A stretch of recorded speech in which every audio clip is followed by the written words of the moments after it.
opportunity for Charlotte off the set piece. It is going to be the man out of Poland. The shot, yes! And it's gone in.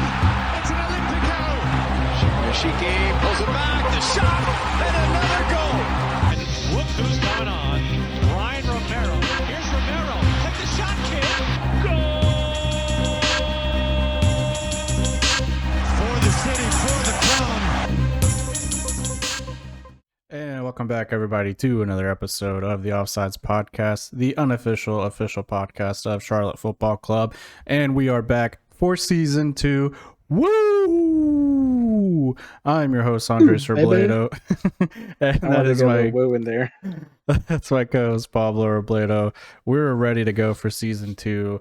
Saturday can't come fast enough. Pablo, where are you sitting on Saturday? I'm gonna be in West Virginia mountains. Sounds recruiting. like smells like fake fan. How could you? I'm just kidding. We I'm told like, we told the league. We let the league know ahead of time, like you were going to be out of town, and it didn't accommodate. Just rude on their part. Yeah. I'm like the guy from Fast and Furious. I'm all about family. I got family. That's all I got is family. All I got's family. Awesome. Well, big changes ahead coming up for season 2 with the team. The first big one is the change to the away jersey. It's been, as far as I can tell, pretty split opinions on it. What do you think of this new royal purple jersey that we have replacing the black and mint? Lame. Pass. No thanks. You don't like the collaboration with know. Pop-Tarts? Nah, it's too woke. It's too woke for me. Oh, yeah, I'm not a fan of it either. I think it should have been an alternate, but I think you said it before. MLS doesn't do alternates, as far as we know. Yeah, it doesn't seem like it. Yeah, but no, I won't be buying this one. Yeah, same. It's also really expensive for just the regular jersey. Well, it's royalty for family. Moving on from that, a lot of roster changes in this offseason. Charlotte were pretty busy. A couple that we're happy with, a couple that we weren't too happy with. Let's start with the good instead of the bad. That first one being the departure of Rios back to his academy club of Guadalajara. We sold him for an undisclosed amount, but I think Charlotte did a good bit of business here and just cashed in on the hype. The last 3 games, he, I think, doubled his entire career production. And like we've said before, those games, he scored a lot, I think 4 goals in 3 games, but it was like a lot of just being in the right place at the right time and not really like individual performance or anything like that. So I think it made sense to cash in on the hype and get some monies. What are your thoughts on that? Yeah, no, I agree. It's he scored a good bit towards the end of the season, but a lot of those goals that he got, I mean, they were either like PKs or he was just inside the 6-yard line. You put anybody in that position and they're scoring too. I think he had a header maybe, but either way, nothing that like impressed me to change my mind where like, okay, no, yeah, let's keep him. If anything, it just, like you said, it raised his monetary value so we could sell him for a little more than he was worth. Hopefully that's what the club did. I think that's what ended up happening, since we ended up getting Capetti, which we'll talk about later. But Spoiler alert. I mean, well, I think everybody knows by now. Yeah. But if you didn't, we got him. Mission accomplished.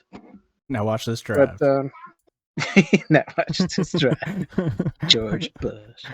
But I can't say I'm sad to see him go, but it's for the better. It's for the better. He wasn't working out for us. Yeah, I will say the game he had at home against New York City FC, where I think he had either a hat trick or a 4-goal game, that felt very personal. Yeah. It's like 4 or 5 weeks of just bashing him, and then he did that. I was like, Well, he pointed like right at us every time he scored too. He was like, "Yeah, I'm here to stay," and we're like, "No, you're not." Bad if I have anything to do about it, which I don't. But if I did, It's yeah. like that's not where my tax dollars are going. The other one we covered during our coverage of the World Cup, we can touch on it again if anyone missed it. Alcivar went back to Ecuador to play for Independiente. That one I think makes total sense. He had a full season to try to impress, had plenty of chances, and saw bursts of it, but just way too inconsistent for what the team's trying to do and for like what they were investing in him as a young DP. I think just makes sense to cut ties and move on. Yeah, What are your thoughts on that? I agree. I think it's just another one that wasn't really working with our game plan. He had bursts of like moments where he looked really good. I mean, Alcivar, was it Alcivar that scored the Olympico? Yep. Yeah, I was gonna say we'll always have that for him. We'll always remember that. But Right. other than that, Yeah. not a ton of highlights to go off of. Yeah, not too much. So that was what the last of Mars kind of players or boy toys to go. Yeah. I'm not too sad to see him go. I think he just didn't fit into our game plan or the type of formation that um the new coach is doing. Yep. No, totally agree. And then the last one to talk about here is Reina was let go during this off season, which I think for you and I, Reina was one of our favorites to watch. He brought that like South American flair with the ball. It's like very smooth, silk dribbling, some really great goals. I think he only had 3 for the club, but all of them are pretty memorable.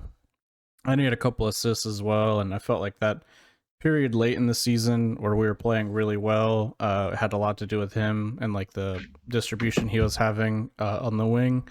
So it definitely sucks to see him go, but I think if you think about it, it kind of makes sense. He was a very expensive player on the roster and in a position where we already have like I would say a lot of depth.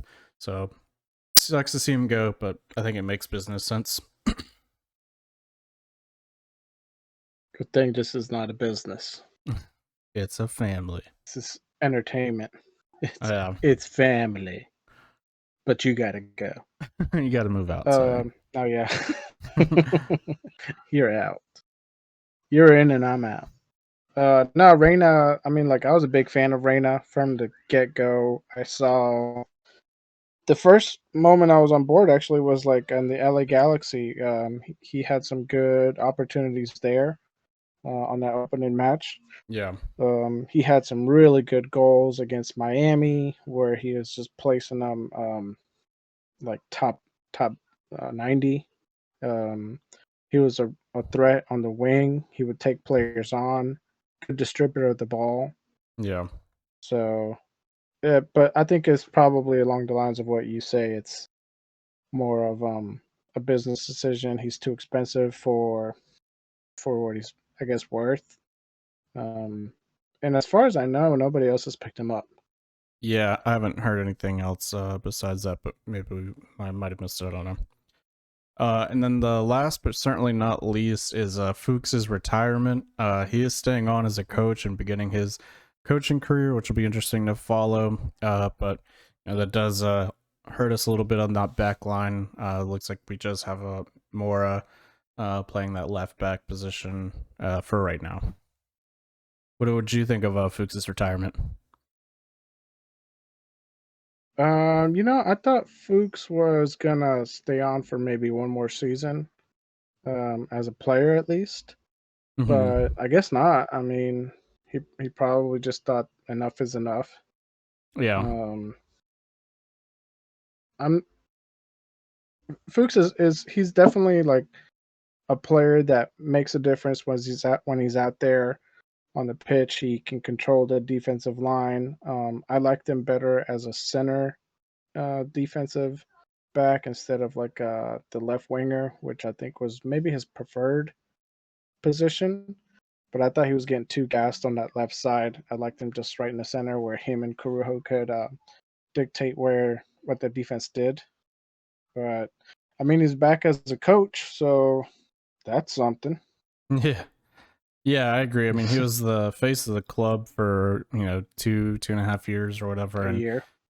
yeah, well, yeah, one season, but as soon as the club was announced, he was kind of like the big signing and all that. Maybe it was only a year. I thought maybe they did it during the pandemic as well.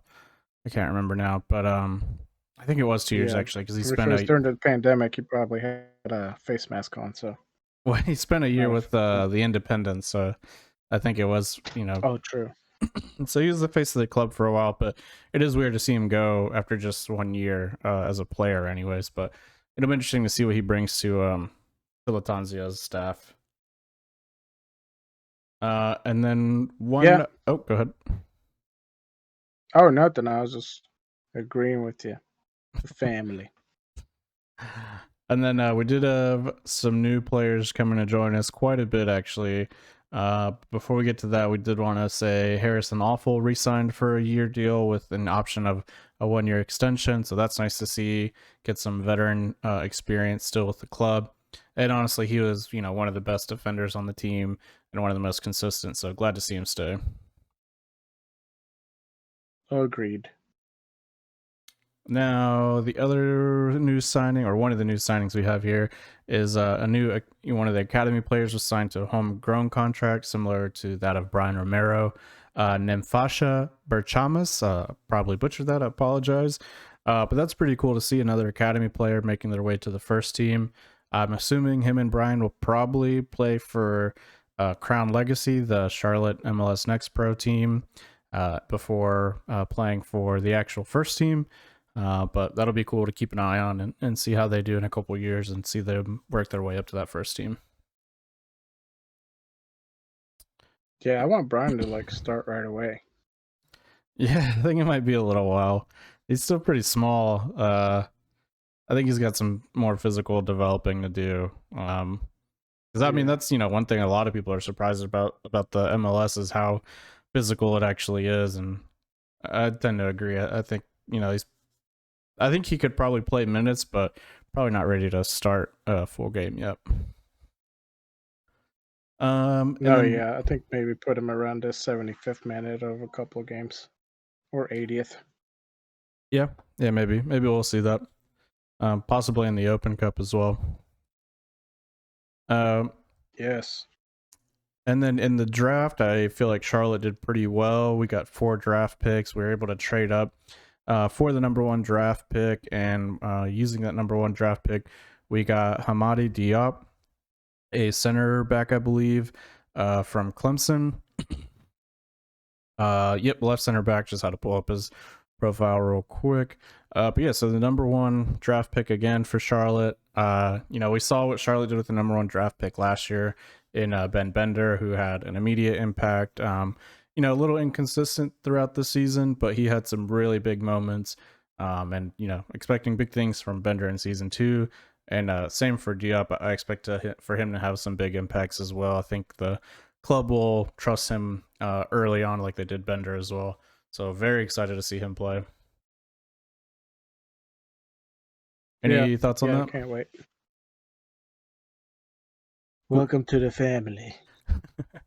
And then with the 12th pick in the draft, we had Patrick Ayangmeng, probably butchered that one as well, from Rhode Island. I believe he is a forward. Let me triple check that. Yep, yeah, forward. So that's going to be pretty interesting. Position that I think arguably we were pretty thin at last year. Now we're bringing in, a top 15 rookie from Rhode Island. Excited to see him. I think, again, similar to Ben Bender, he'll have a pretty immediate impact, hopefully. And he's got some great people to learn from in terms of like you said, Kopetti and then Swiderski, and possibly even Mello, who we didn't get to see last season, but is hopefully going to be healthy for this season. So from having only Swiderski as a kind of traditional forward, now we've got 4 traditional kind of center forwards, so that's exciting to see. What are your thoughts on that one? No, yeah, I'm glad that they're focusing more on the striker side midfield is covered double and over. Defense, we could use more players, and strikers, we could use more players, but it seems like they're covering that. In regards to like just drafts overall, I kind of think of it just how like NFL drafts go. It's just like it's a totally different playing field, totally different mentality and play style. So we'll see how they actually do when it's time to go out there and perform. Yeah.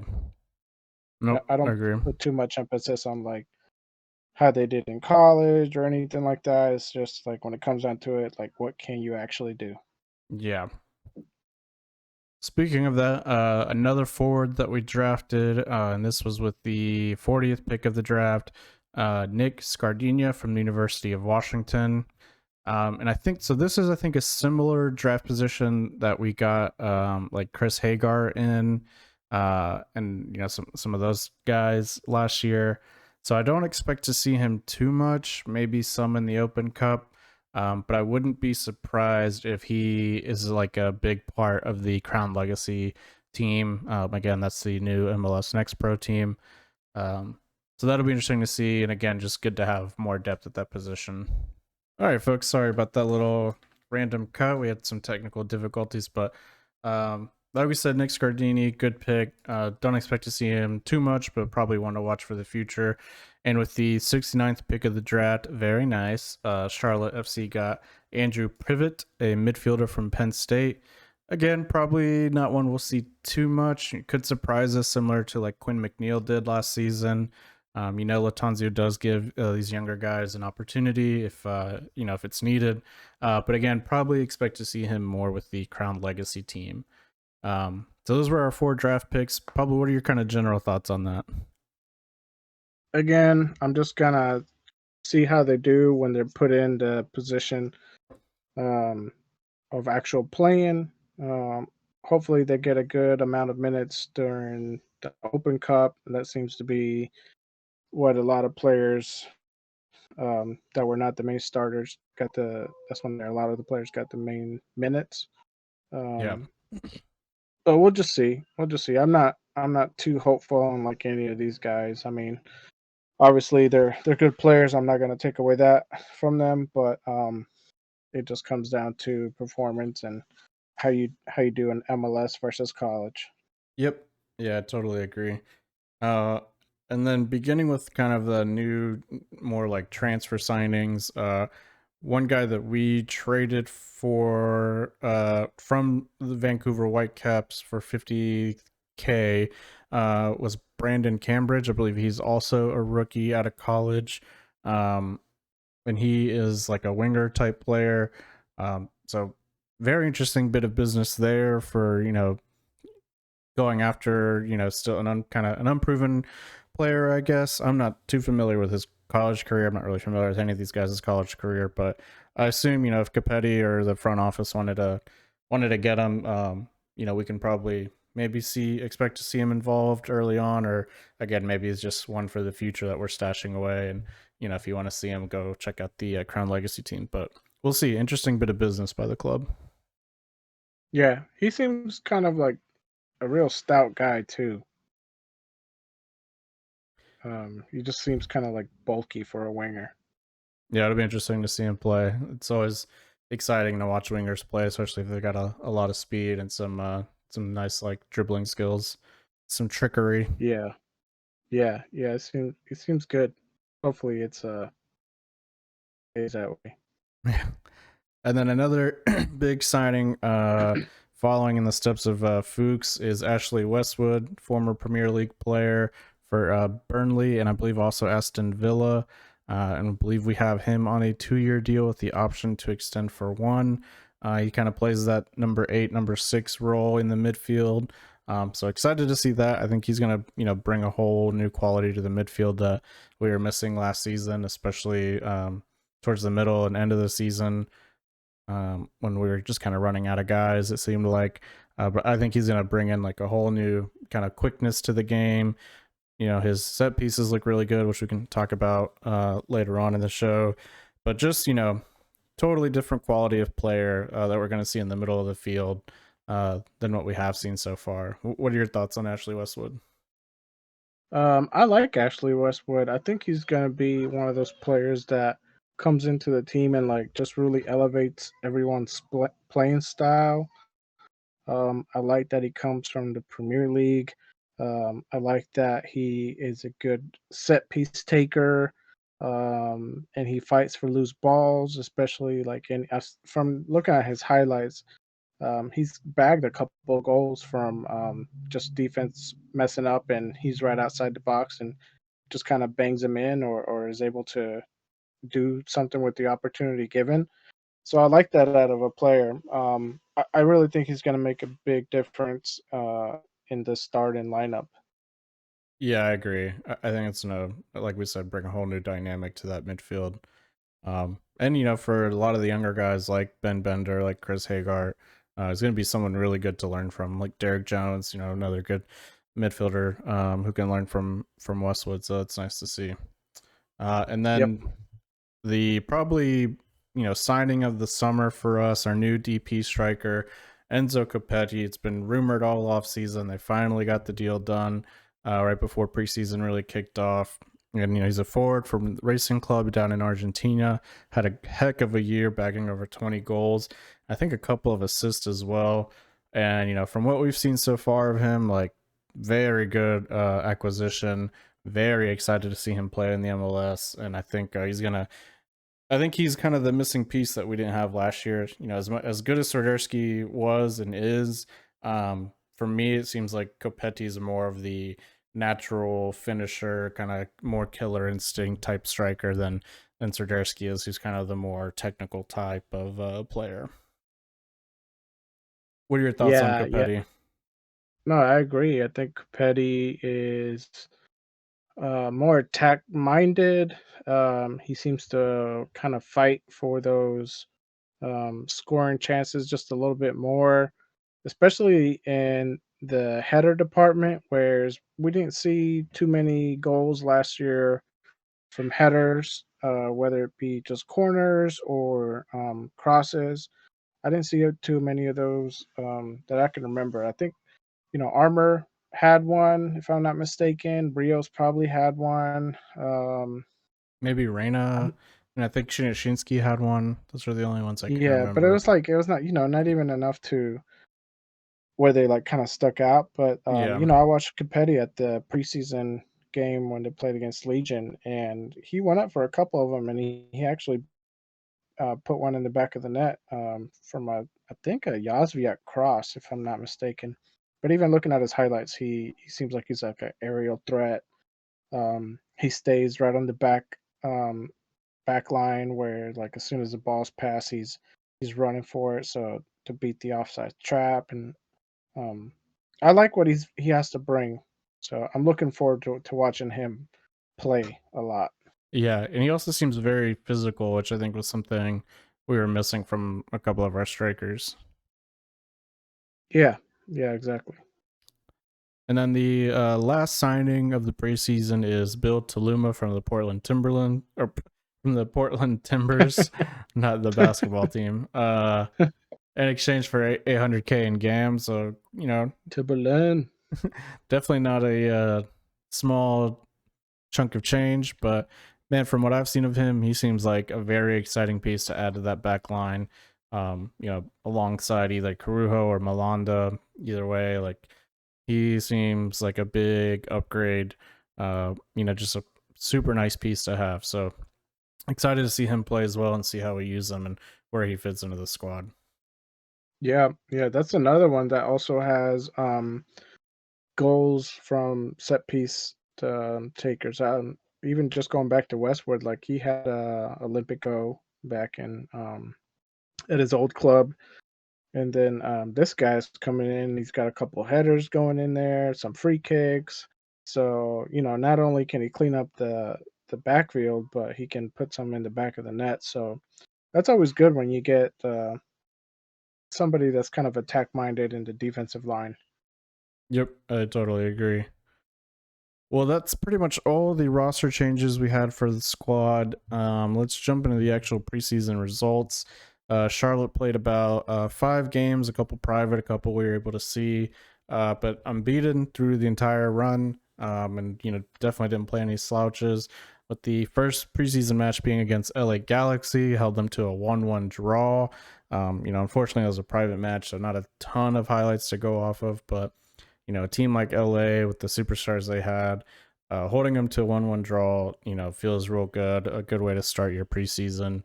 Then we beat DC United 3-2. That's kind of a nice little redemption story there after losing our first game to them 3-0. Nice to have, even though it's a preseason win, it's still nice to kind of have that win over them. Clearly we're starting off on a much stronger foot. And then held a 1-1 draw by the Whitecaps. Again, not a ton of information on that match as far as I know. And then a 3-0 win over Charleston, which is great to see because we actually lost to them last year 1-0 in preseason, and then a 3-2 win over the Birmingham Legion. And Pablo, you were actually able to make it out to that game. Give me your overall thoughts on how the team performed. I think overall they did pretty well. It was exciting to see them put those goals in the first half. Second half wasn't as eventful, or at least not for Charlotte. Legion was looking like they're going to come back, but that kind of worried me a little bit in regards to like the defensive mids and the back line, and also the goalkeeper. I forget his name. Sias Noga. Something like that. Kalina's backup. I was Yeah. kind of expecting a little bit more from him. But I mean, I think out of the 2 goals, one of them was a breakaway. Those are always hard to stop for any keeper. He put good pressure on, probably not early on enough, but the first goal that they got, it was just kind of a blunder where defense didn't really clean it up, and he just seemed kind of like sporadic out there, just um, not sure how to react. So that worried me a little bit. But I mean, I saw a good bit out of Yazviak. He surprised me. Last season, he was just pretty much not there. And then Capetti, he put on a real good show for everybody. Swiderski was kind of the same old, where if you touch him, he's going down and he's gonna cry. So you got to do that in the box, not outside the box. Yeah. Yeah. Besides that, I mean, they had Jones in the center back. That was interesting to watch. So we'll see how the starting lineup is this coming Saturday. Yeah. So good segue there. If you are Latanzia, who is your starting lineup for this upcoming game Saturday? Okay, so the starting lineup, I think you and I have talked about this. For me, I'm just doing your basic 4-4-2 formation with 4 in the back, diamond in the center, and 2 strikers up front. Left back, I'm putting. Let me see. Left back, I'm putting either Awful or I think. Yeah, Awful's probably a good one to start with. Then the new guy, was it Taluma? Yep. Then Carujo, and that's going from left to right. So Awful, Taluma, Carujo, and then Byron on that right. Mm-hmm. And I would even go as far as taking Awful out of that lineup, placing Tuluma on the left side, and Melanda somewhere in that center. Because I like Melanda as well. He's a tall, strong player. But I think Awful just has a little more seniority, and he can. And Awful, like, even though he's older, he can still help at the attack on the long strides. Yeah. So I like that about him. Um, in regards to a center defensive midfield, I'd probably put Westwood. He seems like a good player that knows how to play that position well, and he's like what you mentioned in previous episodes, where like he can get the ball and start the attack in a sense of like a quarterback starting a play. Who else? Okay, so left mid, I would probably put Santos on the left side and Vargas. I'm going to go with Vargas on the right. And then attacking mid, I'm going to do Shinashinsky. And then left striker, I'll do Soderski. And then right striker, I'll do Capetti. And then Kalina and goalkeeper. Okay, nice. Yeah, Yeah. for my starting lineup, I think I'll stick to like a 4-3-3, which we saw the team line up a lot last season. We'll see how they line up this season. But for goal, I'm a little disappointed to hear that Sinyasiga, or however you pronounce his last name, definitely butchering it, isn't performing as well. Thought he did pretty well towards the end of last season, and was definitely at least justifying a debate of if we should have Kalina starting or if he should be the starter. But if you're telling me he's struggling, maybe we stick with the old reliable Kalina. Hopefully he's cleaned up some of the sloppy play he had from last season, and can kind of keep that high level of goalkeeping that he had, because as you know, he definitely saved us a lot of games.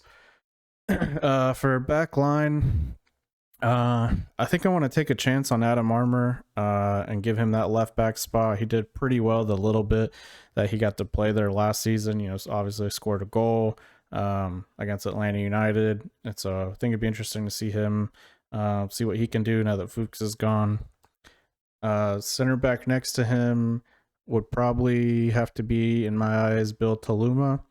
If you paid $800K for the guy, go ahead and throw him out there. He's got 5 years of MLS experience, brings a lot to the table. I think go ahead and use it. Next to him at the right center back, I'm going to have to go with Malanda. Just, as soon as he started playing for the team, he impressed me like no other. I think he is going to be a superstar in the future in the MLS, if not maybe even go back to Europe and impress. But he just seems like a guy with a lot of tools. Tall, strong, really good on the ball, reads the game very well. So, in my eyes, very impressive player. And then I have to give it to Byrne at that right back. Again, just high quality player that impressed a lot towards the end of last season when he joined the team. For my midfield three, I'm probably going to have Westwood at that center mid spot. And then in front of him, have Santos and Serdersky. Have them play in like the double attacking mids. I think both of them are very creative players, high technical players. I think those three guys can work with some magic in the midfield and really feed the front three. Moving on to that front three, definitely gonna have Vargas in there somewhere. Probably maybe on the right wing. He can definitely play both sides, but let's throw him on the right for now. Obviously, we have to have Copetti as the forward, and I think on the opposite side of Vargas, I'm going to throw Mackenzie Gaines in there. I think he's had a good preseason, had really high flashes last season, and obviously a very talented player, a lot of speed. Hopefully he's been working on that final delivery. We saw him take big strides in development last season with the quality of his final ball in that attacking third. So would like to see him pick up where he left off. But yeah, that would be my starting 11. Yeah, that seems like a solid lineup. I think out of the guys we probably named, I want to see Vargas go in, but I think realistically, he'd probably get like a spot for a good couple of games, if ever. Just because like the coach seems to favor Gaines and Yazviak more. So we'll see. But and then the other thing I was gonna say with Gaines, I like Gaines. He's a good, solid player. He's definitely got the speed, like you said. Needs to work on the finishing. But he seems to only have one move, and that's just That's all he running needs. straight down the line. That's all he needs. Did you see how many times he got He by is people? speed. Yeah. Well, yeah, but it's like he's like the kid from Mighty Ducks where he can like skate really fast but doesn't know how to stop. So he's like, Nah. yeah, he can outrun you, but no, I mean, he's a good distributor of the ball for sure. But it's like, um, you gotta bring something else to the table besides just running really fast down the sides. He's got some step overs. Sure. All right. Well, speaking of predictions, we've got the home opener this Saturday, 7:30. From what I've heard, they've already sold over 60,000 tickets. It'll be interesting to see if we get Yeah. to that, basically 74,000 again as last year. We'll see. Hopefully so. It's going to be an awesome, awesome experience. Another light show. Hopefully what's it called? The song at the beginning. Oh my gosh, my brain. Pepas? Well, yeah, hopefully they play that again. But the national anthem, there it is. Oh. Hopefully that doesn't work again and we can all take over. Yeah, I Don't even wonder worry if they'll about it. keep going with that tradition or they're just gonna do it in Spanish. I don't Who know. We'll knows? see. Yeah. Um, Do you but think that they'll break the record from last year? Because there seems to be a lot um, more hype going into this season than last season. yeah, I don't remember if It like was like over 72, right? it was over 73. 72,000? It's like 73 and a half basically. Right. What I don't remember is if leading up to that game, if there was talks about how many tickets were sold. But from what I heard, I think yesterday or the day before, we were at over 60. So, we'll see if another 10 to 15,000 seats get sold. Only just Ticketmaster or Taylor Swift fans to kick in.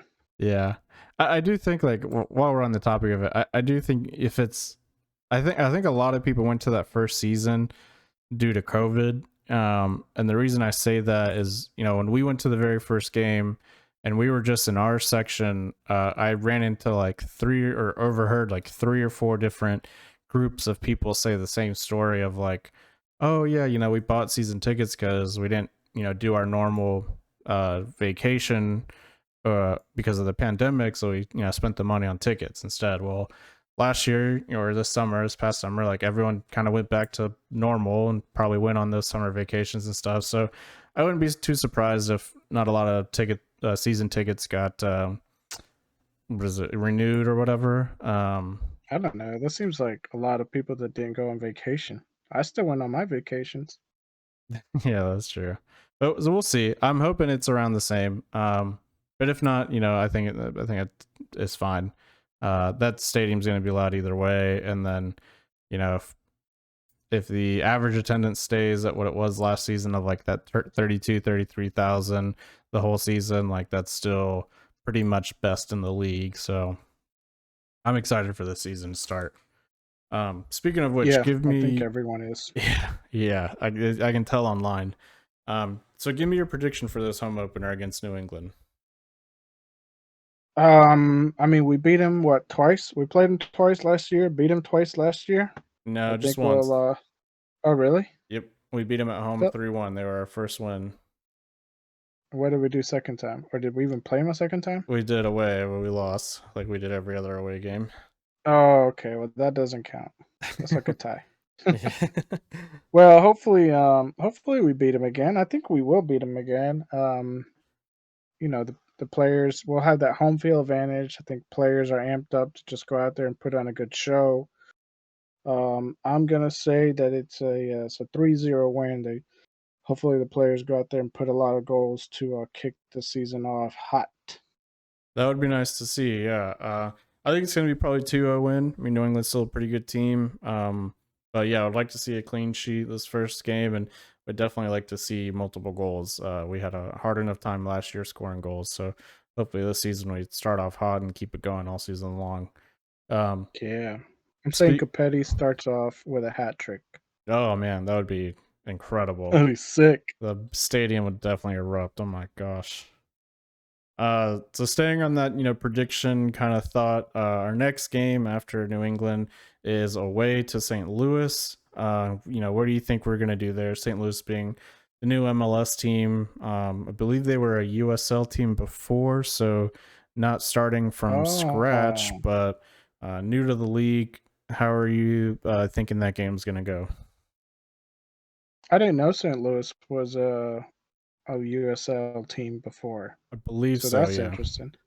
Well, if you're right, I still think that MLS should do promotions and relegations just to keep things interesting. That's a topic for another day. Yeah. But I think Tepper definitely needs to go to St. Louis and take a note. I showed you their stadium, Yes, and I their mean stadium is awesome. yeah, their stadium is sick. They have like a legit soccer stadium.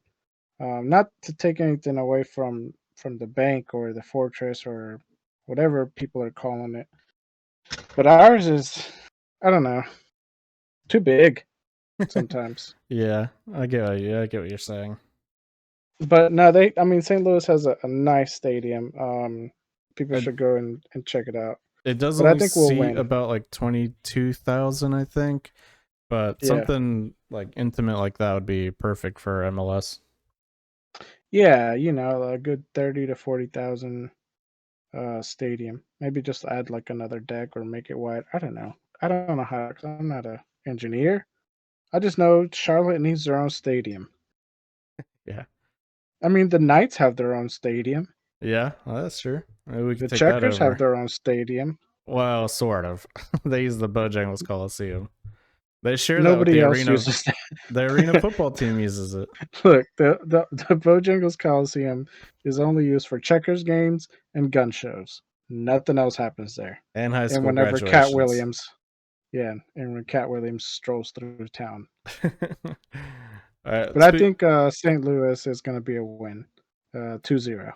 nice. Yeah, I'm hoping that game ends up being 3-0 just because I would like us to kind of like put away some anxiety of playing away. Yeah. I'd love to see us improve on that side of our game. And with St. Louis being like the new kid on the block, just kind of, stuff them in the locker and call it a day with a nice 3-0 win.